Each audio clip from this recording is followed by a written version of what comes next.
মে মাসের 6 তারিখ আর এখন বাজে 11:40। 12টা বাজতে মাত্র 20 মিনিট বাকি। আর আমি তৈরি হয়ে খাবার দাবার প্যাক করে বেরিয়ে পড়ছি কমান্ড হাসপাতালের উদ্দেশ্যে। কেন, কিসের জন্য এত রাতে ছোট্ট কোলে বাচ্চাকে নিয়ে সবটাই তোমাদেরকে বলবো। আর মেয়েকে লোকের বাড়িতে রেখে দিয়ে অঝোরে বৃষ্টির রাত, তার মধ্যে আমাকে বেরোতে হচ্ছে। কারণ কিসের জন্য সবটাই তোমাদেরকে বলবো। 2 দিনের ভিডিও ক্লিপ তৈরি করেছি, তো প্লিজ তোমরা সবাই একটু দেখো, আশা করি বুঝতে পারবে ভিডিওটা কেন কিসের জন্য। পুরো ফাঁকা কমান্ড হাসপাতাল, আর আমি কমান্ড হাসপাতালে অলরেডি পৌঁছে গেছি। আজকে হচ্ছে 6 তারিখ, আর পুরো বাকি ভিডিওটা তোমাদের ওই 20-21 তারিখ নাগাদ পাবে। আর ছেলে এখানে জাস্ট এখন রাত বাজে 3টে, ছেলে ঘুমোচ্ছে আর ওখানে মা ঘুমোচ্ছে। তো চলো পুরো ভিডিওটা দেখতে থাকো, বুঝতে পারবে কেন এত রাতে ভিডিও করছি। আর সবটাই শেয়ার করেছি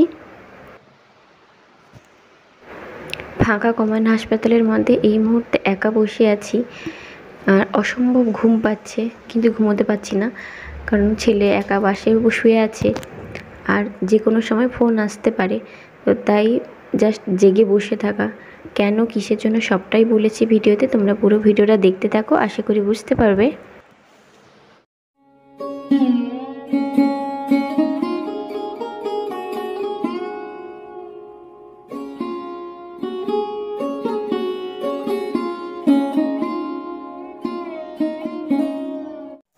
হ্যালো বন্ধুরা, কেমন আছো সবাই? প্রমিলার পৃথিবীর একটা নতুন ভিডিওতে তোমাদের সবাইকে অনেক অনেক স্বাগত জানাই। আর তোমরা কেমন আছো আমাকে অবশ্যই কমেন্টে জানিও। এখন গরম যদিও অনেকটাই কমেছে, বাট রিসেন্ট আমি মানসিক দিক থেকে টোটালি বলতে গেলে বিধ্বস্ত। কারণ তোমাদেরকে অবশ্যই বলবো, তোমরা নিশ্চয়ই কিছুদিন ধরেই বুঝতে পারছো যে আমি বেশ কিছুদিন ধরে তোমাদের কাউকে তেমন সাপোর্ট করতে পারছি না, বা আমি নিজেও ওয়াইটিতে তেমন অ্যাক্টিভ নেই। তার কারণ অবশ্যই আছে, আর সেই কারণটা মানে আমি জীবনে বলে না দুঃস্বপ্নেও ওই কারণটা ভাবিনি যে আমার লাইফে এই জিনিসটা হবে। তো কারণ তোমাদেরকে বলি, গত 6 তারিখে, মের 6 তারিখে আমি একটা ফোন পাই। ফোনটা হলো এরকমই, আমার ভাই ফোন করে। এবারে কোনো কারণ না, আমার ভাই এমনি এমনি ফোন করে না, খুব প্রয়োজন না হলে ফোন করে ডিস্টার্ব করে না। তো ওই সময় আমি দুপুরবেলা ঠিক 1:30 নাগাদ রান্না করছি, তো ও আমাকে হঠাৎ করে ফোন করে বললো। আর এখানে বলে রাখি, ওর কিছু কিছু টাকা না আমাকে দিয়ে রাখে, যে তুই যখন বাড়ি যাবি তখন আমার মার জন্য এটা করবি, মার জন্য ওটা করবি, বাপির জন্য এটা করবি। তো এমনি নর্মালি চাই বা ওর প্রয়োজনে, এবার ও বলে আমি ওর সেভিংস অ্যাকাউন্ট। ঠিক আছে, তো যাই হোক, দুপুরবেলা ফোন করে আমাকে বলে যে দিদি আমার যে বাপি এইরকম একটা ঘটনা ঘটেছে। এবার ঘটনাটা কি তোমাকে বলি। আমার বাপি পুরোহিত, পুরো পুজো আর্চা করেন। তো এবারে ওই 6 তারিখে দুপুরবেলা পুজো করে আসার সময় কোনো একটাভাবে গাছের একটা ডাল, মানে একজন কাটছিলেন, তো সেই গাছের ডাল আমার বাপির মাথার উপরে এসে পড়ে। এবারে যখন আমি শুনি, বাপি মানে আমার ভাই বলে যে বাপি হসপিটালাইজড, তখন তোমাদেরকে বললে বিশ্বাস করবে না, আমার মানে সিটনালা দিয়ে লিটারলি যেন মনে হলো ঠান্ডা বরফের স্রোত একটা চলে গেল, আর মায়ের নিচের মাটিটা পুরোপুরি হিলে গেছে। মানে আমি স্বপ্নেও ভাবিনি আমার লাইফে সেম জিনিসটা ঘটবে। মেয়ের সামার ভ্যাকেশান স্টার্ট, বাড়ি যাব, প্যাকিং কমপ্লিট, অলমোস্ট সব কিছু রেডি। ইভেন আমাদের সোমবার দিন যাওয়ার কথা ছিল, বাট আমি বাড়িতে ফোন করে বললাম যে আমি সোমবার দিন যাবো না, মঙ্গলবার দিন যাব। তো যাই হোক, যখন কথাটা শুনি তখন মানে আমি নিজেকে সত্যি বলি কোনোভাবে সামলাতে পারিনি। তো আমার ভাই বলে যে তুই এক কাজ কর, আমার একটা ভাইয়ের বন্ধু আছে, ওকে ফোন করিস। তো যথারীতি যখন ওকে ফোন করলাম, আমি দেখি আমার বাপি হসপিটালের বেডে নয়, হসপিটালের স্ট্রেচারে মানে রক্তারক্তি অবস্থায় শুয়ে আছে। মানে আমি নিজেকে কখনো ওই রকমভাবে আমার বাপিকে দেখতে হবে কখনো ভাবিনি। আমার বাপি এমনও গেছে, এই রিসেন্ট কিছু মাস আগে গাছ মানে ব্রিজ থেকে নিচে পড়ে গেছেন, লাকিলি ওভারকাম করেছেন ওখান থেকে, বাট এইরকম বিপর্যয় আমি কখনো ভাবিনি। কিন্তু যখন দেখি আমার বাপিকে না, তখন আমি নিজেকে সত্যিই সামলাতে পারিনি। তো তারপরে কিছুক্ষণ পরে আমার মাথায় আসলো যে আমি যদি এখন ভেঙে পড়ি তাহলে আমার মাকে আমি সামলে রাখতে পারবো না। তো যখন যাই হোক এখানে সব কিছু মোটামুটি হলো, যখন আমি তখন ভাইকে ফোন করে বললাম যে তুমি ওখানে ডাক্তার কি বলছে, ওখানে এবারে কোথায় কোথায় চোট লেগেছে তোমাদের সেটা বলি। আমি ছবি দিয়ে দিব কিছু হলেও তোমরা বুঝতে পারবে। যখন আমার কাছে বাপি এসে পৌঁছয় তখনকার অবস্থার কিছু কিছু ছবি আমি তোমাদের সঙ্গে শেয়ার করব, দেখে নিও, ওপরে বা সাইটে দিয়ে দিব। আমার বাপির যে স্পাইনাল কর্ড হয় না, আমাদের সবার স্পাইনাল কর্ড হয় না, স্পাইনাল কর্ডের যে ভাটিবটা আছে একটার উপরে আরেকটা চেপে গেছে, তারপর একটা ভেঙে গেছে, ঠিক আছে। মাথায় একটা ভালো রকম ইনজিওর, যেটা আর কিছুটা তো ব্লাড বেরিয়েছে, মাথাটা ভালোই ফেটেছিল, সঙ্গে মানে 12টা জায়গায় ব্লাড ক্লট হয়ে আছে মানে মাথায়, যেটা মানে রিক্স। তোমরা সবাই অনেকেই জানো যে মাথায় ব্লাড জমা হওয়াটা কতটা রিক্সের। তো তার সাইড এফেক্ট কি হচ্ছে এখন আমি তোমাদেরকে বলবো, মানে এখন মোটামুটি একটু স্টেবল, বাট মাঝে মাঝে না খুব ভীষণভাবে অ্যাগ্রেসিভ হয়ে যায়, খুব ভীষণভাবে বাজে মানে রুড বিহেভ করা শুরু করে, যেটা নর্মালি ডাক্তারবাবু বলেছেন। তো এবার বলি, আমাদের ওখানে যখন অ্যাডমিট করে তো ওখানকার পরপর আর তারপরে ডান হাতের মানে এইখান থেকে ডান হাত পুরোটা মানে হাত ভাঙেনি বাট ফেটে গেছে। তো 12টা মতন স্টিচ ডান হাতে পড়েছে। তো আমি যখন খবরটা শুনি তখন আমি বললাম যে ওখানে যদি ডাক্তার না কিছু করে তাহলে আমার কাছে এনে পৌঁছে দাও, কারণ আমার ভাই আর্মিতেই আছে, মানে সেম প্রফেশন, আমার ভাই আমার হাজব্যান্ড দুজনেই সেম প্রফেশনে। তো ওই ফ্যামিলি হিসেবে একটা ফেসিলিটি আমরা মেডিকেলের পাই। তো তো তারপরে কি হলো, যখন ওখানে পরপর দুটো নার্সিংহোম বলে দিল যে আমরা এখানে পারবো না, পেশেন্টের কন্ডিশন খুব খুব খুব খারাপ, পেশেন্ট ধীরে ধীরে ডিটোরিয়েট করছে, তখন আমি বললাম যে তুমি আমাকে কলকাতা কোনো রকমে আমাকে পৌঁছে দাও। আমার ভাইয়ের যে বন্ধু আছে বা আরও যারা ছিলেন ওখানে, তো তারা কোনো রকমে আমার কাছে এনে পৌঁছায়। রাত হচ্ছে তখন 12টা, রাত 12টায় আমি এই মুহূর্তে এখন আছি, আমি আমার মেয়ে আমার ছেলে 3জন থাকি, আমার কোনো হেল্পিং হ্যান্ড বা আমার বাড়ির কেউ কেউ কেউ থাকে না আমার সঙ্গে। তো বুঝতেই পারছো একটা মেয়ের পক্ষে ওই অবসর সিচুয়েশানটা কন্ট্রোল করা কতটা ডিফিকাল্ট হয়ে যায়, তারপর বাচ্চাটা আমার ছোট। তো যাই হোক আমি বাড়ি থেকে মানে বাড়ি যাব বলে কিছুটা এগিয়েও গেছিলাম, মাঝ রাস্তা থেকে ফের ব্যাক করলাম। তোমরা যারা মেদিনীপুরের লোক জানবে, মেছেদা অবধি আমি বেরিয়ে গেছি, তারপর আবার ব্যাক করেছি, যখন ওখানে হাত তুলে দিয়েছে ডক্টররা যে এখানে কোনো মতে সম্ভব নয় পেশেন্টকে রিকভারির দিকে নিয়ে যাবার। তো তখন আমি বললাম যে আমার পেশেন্টকে কোনো রকমভাবে আমার কাছে এনে দাও, বাকিটা আমি সামলে নেব। তো কন্টিনিউয়াসলি ভাইয়ের সঙ্গে কনভারসেশন হচ্ছে বা ওখানে যারা আছেন ওনাদের সঙ্গেও কনভারসেশন হচ্ছে।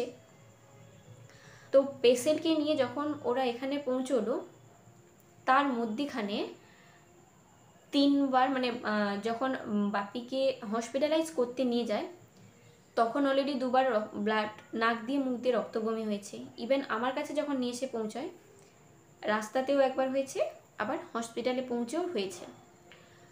আমি যখন বাপিকে দেখি মানে তোমাদেরকে বলে বোঝাতে পারবো না, আমার বাপিকে ওই রকম কোনোদিন আমাকে দেখতে হবে। তো আমিও পৌঁছেছি, ভাইকেও ফোন করে বলেছিলাম তুই মানে কোনোভাবে যদি সম্ভব হয় অ্যাজ সুন অ্যাজ পসিবল তুই ফ্লাইটে করে চলে আয়।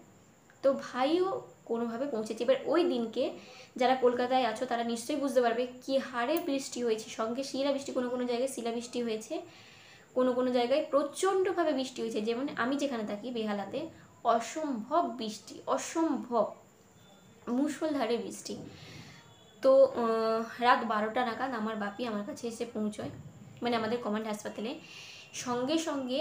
আর আমাদের ওখানকার একটা সিস্টেম আছে জানো তো, মানে আগে পেশেন্টকে দেখবে তারপর বাকি সব কিছু। তো ওখানে সঙ্গে সঙ্গে ভাই আর ওই বোনটা আমার পেশেন্টকে নিয়ে আমার এমার্জেন্সিতে ভর্তি করায়। তো এবার কোথায় কোথায় লেগেছে তোমাদেরকে বলি। এই চোখের এই জায়গাটা না, লেফট সাইডে যে চোখটা পুরোটা মানে কালো হয়ে এতখানি ফুলে গেছিলো, আমি তোমাদের ছবি দেবো দেখতে পাবে।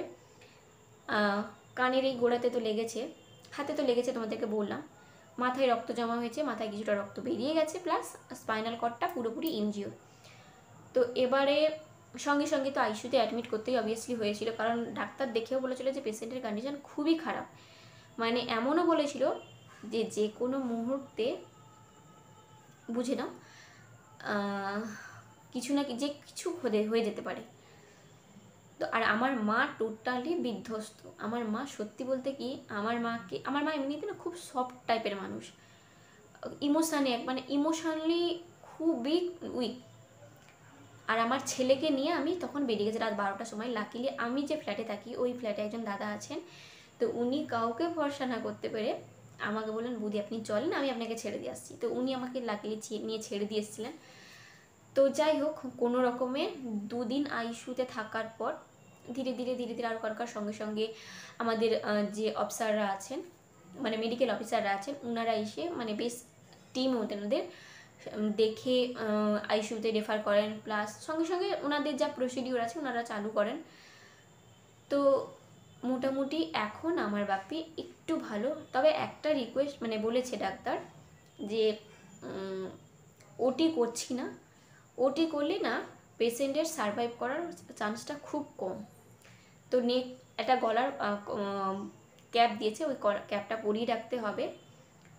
তারপরে তোমার ব্লাড যে ক্লট ভাঙার ওষুধ দিয়েছে ওটাও খেতে হবে বলেছে। আর বেড রেস্ট খুব খুব সাবধানে রাখতে হবে। উনার এখন যা কন্ডিশন, উনাকে খুব সাবধানে রাখবেন। হাইপার হবে, অ্যাগ্রেসিভ হবে।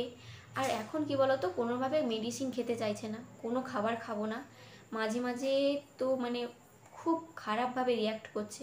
তো যেটা ডাক্তারবাবু বলেছিলেন, যেটা নর্মাল, ওনার কাছ থেকে এইরকম বিহেভ এখন আশা করাই যায়, কারণ যতক্ষণ না ব্লাডের যে ক্লটগুলো আছে ওগুলো ক্লিয়ার হচ্ছে ততক্ষণ কোনো মতে উনি স্টেবল হবেন না।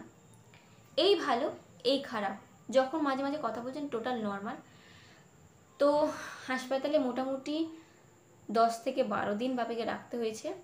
10 থেকে 12 দিন নয়, সরি ভুল বললাম, বেশ কিছুদিন আমরা রেখেছি। আমার এক্সাক্ট ডেট টাইম কিছু মনে নেই, মানে কয়েকটা দিন আমাদের উপর দিয়ে পুরো ঝড় হয়ে গেছে, না খাবার ঠিক না কিছু। রাত 12টার সময় পুরোপুরি শুনশান রাস্তায় আমি কলকাতার ভয়ঙ্কর সৌন্দর্যে বলে না, প্রাকৃতিক সৌন্দর্য রাত্রিবেলার, সেটা দেখেছি। তো যাই হোক, এখন আপাতত বাপি স্টেবল আছে। আর এমআরআই রিপোর্ট করানো হয়েছে, এক্সরে, ইউএসজি, এভরিথিং সব কিছু করানো হয়েছে। তো আপাতত পেশেন্ট মানে আমার বাপি এখন একটু ভালো, খুব যে ভালো তা বলবো না, কারণ ডাক্তারবাবু বলেছেন যে উনি যদি হাইপার হন, প্রেশার বেড়ে যাবে, তো ওনার পক্ষে খারাপ হবে। তো চেষ্টা করবেন ওনাকে যতটা পোলাইট সফটভাবে কথা বলা যায়। উনি হাইপার হচ্ছেন, আপনারাও ওনার সঙ্গে একটু পোলাইটলি ব্যবহার করুন, মানে ওনাকে একটু সাবধানে রাখবেন। যত সাবধানে থাকবেন তত তাড়াতাড়ি রিকভার হবেন। না হলে যদি উনি কোনোভাবে পড়ে যান, যেটা বেস্ট বললেন, যেটা উনি যদি কোনোভাবে পড়ে যান তাহলে মেবি উনি প্যারালাইজড হয়ে যেতে পারেন। তো যেটা ওনার পক্ষে খুব খারাপ, মানে যে কোনো একটা সাইড পড়ে যাবে, হয় লেফট নয় রাইট, যে কোনো একটা সাইড পড়ে যেতে পারে, যেটা ওনার জন্য খুবই খারাপ। তো বুঝতেই পারছো। আর যার জন্য, আর আমার মা নিজেও অসুস্থ, তো যার জন্য আমার না, সত্যি করে বলি, তোমাদের কাউকে তেমনভাবে সাপোর্ট করতে পারছি না, না আমি নিজে অ্যাক্টিভ হচ্ছি, কোনো ভিডিও শ্যুট করতে পারছি না, কোনো কিছু, কারণ ওই মানুষটাকে নিয়েই আমরা পুরোপুরি পড়ে আছি। তো এখন আমার কাছে তো ওই মানুষটা ইম্পর্টেন্ট না, এটাই হচ্ছে ব্যাপার। তো প্লিজ তোমরা কেউ কিছু মনে করো না, আমাকে একটু আমি সেদিকটা সামলানোর পর আমি অবশ্যই তোমাদের কাছে সাপোর্ট যাব, অবশ্যই তোমাদের সাপোর্ট করব। প্লিজ ততক্ষণ তোমরা সবাই একটু সাপোর্ট করো, সবাই একটু পাশে থেকো, কেউ ভুল বুঝো না। আর সবাই একটু প্রে করো ভগবানের কাছে যেন আমার বাপি খুব তাড়াতাড়ি রিকভার হয়ে যায়। এই ব্যাস এইটুকুই বলার ছিল, এই আপডেটটা দেওয়ার জন্যই আজকের ভিডিওটা বানানো। তো তোমাদের সঙ্গে অন্য কোনো ভিডিওতে দেখা হচ্ছে, চেষ্টা করব ভিডিও শ্যুট করা, বাট হয় না, এতটা পরিশ্রমের পরে না দিনের শেষে আর পারি না, সম্ভব হয় না, সব কিছুর মধ্যে এতটা ব্যস্ততা হয়ে যায়, কোনো মতো আর সম্ভব হয়ে উঠছে না। এখন একটু ফাঁকা পেয়েছি, তাই ভাবলাম যে তোমাদের আপডেটটা দিয়ে রাখি। তো যাক, এই ছিল আজকের ভিডিও, এই ছিল আজকে তোমাদের আমার কিছু বলার ছিল, তাই অনেক দিন ধরেই ভাবছিলাম যে বলবো, তো কোনো মতেই সম্ভব হচ্ছিল না। তো যাই হোক, আজকে তোমাদেরকে আমি জানালাম। এখন বাপিকে ডিসচার্জ করেছে, আর বাপি এখন আমার কাছেই রয়েছে। এবার 14 দিন পরে ওনাকে একবার নিয়ে যেতে বলেছেন, আবার এমআরআই হবে, সব কিছু টেস্ট ফেস্ট আবার নতুন করে করবেন, তারপর আবার 28 দিনের পরে আর গলার ক্যাপটা তো বলেইছেন যে কন্টিনিউ পরে রাখবে, মিনিমাম 60 মানে 2 মাস মতন ওনাকে পরে থাকতেই হবে, না হলে খুব রিস্কের। আর চলো, এই ছিল আজকের ভিডিও। প্লিজ তোমাদের সবার কাছে রিকোয়েস্ট করবো, সবাই একটু পাশে থেকো, সাবধানে থেকো, সবাই খুব ভালো থেকো। দেখা হচ্ছে অন্য কোনো ভিডিওতে। টাটা।